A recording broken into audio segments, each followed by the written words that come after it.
Assalamualaikum warahmatullahi wabarakatuh. Bertemu lagi dengan saya Dedi Irawan. Perkenalkan bagi yang pertama kali melihat, menonton. Nah, sebagian kita pasti berhenti di video ini karena judul yang ada di video ini. Benar, teman-teman nggak salah lihat, teman-teman nggak salah baca. Ada memang faktor-faktor yang menjadi penghalang rezeki kita, penghambat rezeki kita. Seperti yang selama ini saya pelajari, ternyata ada banyak sekali faktor yang bisa menghambat rezeki kita. Nah, pasti kita pernah merasa kita sudah tunggang langgang, kita sudah malang melintang, tapi perasaan lapang, rezeki yang lapang itu tak kunjung datang. Akan mungkin sebagian kita juga merasa kita sudah berusaha dengan giat, tapi hasilnya tak kunjung terlihat, hasilnya masih tersendat-sendat, hasilnya masih tersekat. Nah, penting untuk disimak video ini sampai akhir agar tidak salah paham.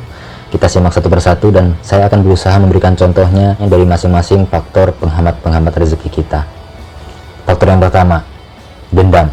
Nah, misalnya waktu kita jualan, kita dapat bulian, kita dapat sindiran dan sebagainya, kita jadi berpikir, ketika nanti saya sukses, saya akan tunjukin ke dia, saya akan pamerin ke dia.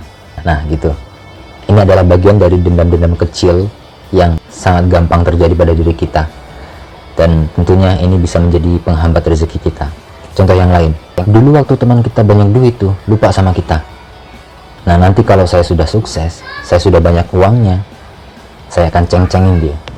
Boro-boro minta, minjem aja nggak saya kasih. Ah, itu. Jadi ini juga salah satu faktor-faktor penghambat rezeki kita yang sebenarnya bukan dendam besar, tapi sering sekali terjadi dan gampang banget terjadi. Contoh yang lain. Nah, dulu waktu saya masih merintis, saya di-unfriend, saya di-unfollow. Gantian. Nanti kalau saya sudah sukses, saya akan unfollow balik, bahkan saya nggak mau terima lagi pertemanan dari dia, saya nggak mau follow balik permintaan pertemanan dari dia. Dendam ini mungkin secara dendam yang fatal kita nggak pernah lagi melakukan, tapi dendam-dendam kecil seperti ini sering kali terjadi, bahkan sering kali kita rencanakan. Terlepas kita sadar atau tidak, ini bisa menjadi penghambat rezeki kita. Faktor yang kedua, dengki. Contohnya, misal kita udah subscribe nih, terus kita mikir, wah enak di dia, keenakan dia, unsubscribe aja, batalin aja subscribe-nya. Nah, gitu. Contoh yang lain, misal teman kita lagi jualan, karena kita nggak gabung, karena kita nggak ikut, karena kita nggak bersama dia, kita nggak berjuang sama dia, akhirnya kita bikin status yang sifatnya kontroversi atau lawan arus, lawan arah gitu. Kita berusaha membuat dia jatuh dengan cara-cara yang halus. Nah, ini bagian dari dengki. Ini juga bisa menghambat rezeki-rezeki kita, menyekat rezeki-rezeki kita. Mungkin kita membuat status-status sindiran dan sebagainya. Contoh yang lain, misalnya teman kita jualan. Nah, kita berusaha membuat teman kita yang lain untuk tidak ikut bersama dia. Kita hasut teman kita yang lain supaya untuk tidak tertarik sama dia. Nah, ini bagian dari sifat-sifat dengki. Ini bagian dari penyekat-penyekat rezeki, penghambat rezeki. Faktor yang lain, dongkol. Misal teman kita bisnis ya, udah mulai berhasil, udah mulai kelihatan lah hasilnya, kitanya yang menggerutu, hati kita yang gemuruh. Atau teman kita dari bisnisnya dapat rezeki, kebeli mobil, kebeli rumah, kita yang nggak lapang, kita yang nggak ikhlas, kita nggak seneng, kita yang uring-uringan, nggak plong, terasa panas dan sebagainya. Terkadang waktu orang lain, orang yang nggak kita kenal mencapai sesuatu, mencapai A, B, C dan seterusnya, kita merasa lapang, kita bahkan ikut senang, turut senang. Nah, ketika yang mencapai teman dekat kita, saudara kita, orang-orang terdekat kita, kita merasa janggal, gondok, dongkol, ya kan? Saat orang lain yang kita kenal, kita lihat di gambar, di sosial media, orang mencapai sesuatu, orang membeli sesuatu, orang berhasil mendapatkan sesuatu, kita senang, wih, enak gitu. Bahkan kita kadang-kadang juga rela mendoakan gitu. Pas giliran teman dekat kita, teman seperjuangan kita, atau saudara kita merasa nggak lapang, kita merasa gondok. Teman kita pasang AC, kita yang kedinginan. Teman kita beli mobil, kita meriang. Pas dikasih tahu mobilnya Alphard, kita kejang-kejang.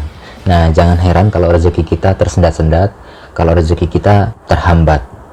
Kita merasa sudah berusaha sungguh-sungguh, kita sudah pontang-panting, tunggang langgang, tapi merasa rezeki kita masih seret, bahkan mampet. Nah, barangkali sifat-sifat itu masih ada dalam diri kita, masih sering terjadi pada diri kita. Dendam, dengki, dan dongkol itu kalau kata Nabi, itu bisa menghanguskan amal-amal kita.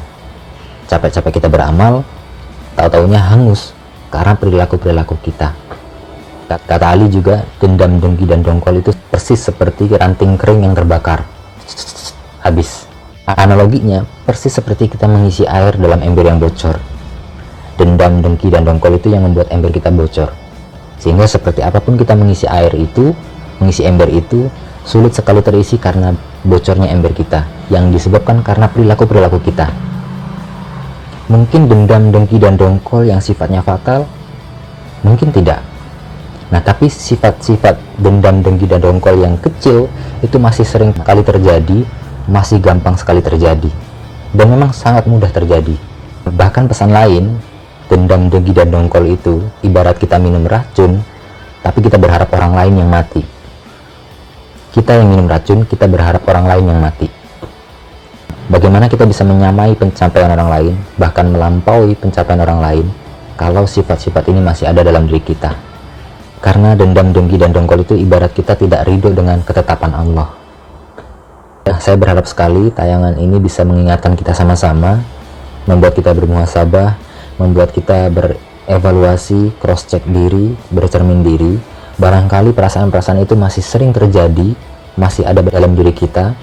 Dendam, dengki, dan dongkol itu masih sering kita lakukan. Tepat sekali sekarang menjelang Ramadan, kita perlu fitrahkan perilaku-perilaku kita perlu fitrahkan sifat-sifat kita. Sekian, semoga bermanfaat. Sampai ketemu lagi di video berikutnya. Wassalamualaikum warahmatullahi wabarakatuh.